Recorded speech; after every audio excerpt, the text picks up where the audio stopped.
अस्सलामुअलैकुम दोस्तों, क्या हाल चाल है भाईजान। लास्ट वीक हमने इन्फॉर्मेशन डाल दी थी ताकि आप लोग परेशान ना हों। और ये जो बार बार आपको मैसेजेस आ रहे हैं या जिन लोगों को कल आएंगे, वो अर्ली वार्निंग जो सिस्टम है उसको टेस्ट किया जा रहा है ताकि किसी भी इमरजेंसी की सूरत में आपके मोबाइल के ऊपर अलर्ट आएगा और आपको पता चल जाएगा कि अलर्ट किस चीज़ का है और एहतियात क्या करनी है, क्या तदाबीर जो है आपने अपनानी है।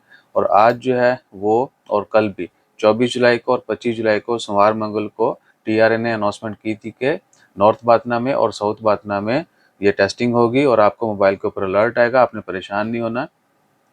जो है ना, नॉर्थ बातना में यानी जो एरियाज़ हैं सोहार, शनास, लिवा, सहम, खबूरा और सोएक, ये एरियाज़ हैं।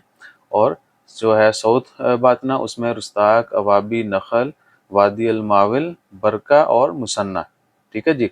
इन तमाम एरियाज़ में लोगों को जो है वक्तन फ़क्तन सुबह 10 से 11 बजे के दरमियान मैसेज आएंगे। 2 मैसेज आएंगे, एक में अरेबिक इंग्लिश और उसमें दूसरे में हिंदी उर्दू जो है वो लिखा होगा।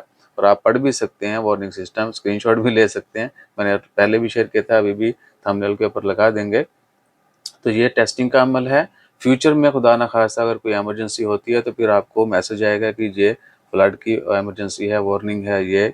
बाकी कोई भी जो भी हो सकती है तो वो आपको मैसेज आएगा, उसमें एहतियाती तदाबीर होंगी, वो फिर आपने अमल करना है। ये टेस्टिंग है और उसमें मैसेज में लिखा भी हुआ है। जज़ाकल्लाह, अल्लाह हाफिज़। और खबरें पिछलियाँ भी देखा करो। इससे ज़ाहिर होता है कि बहुत सारे लोग सारी वीडियोज़ नहीं देखते।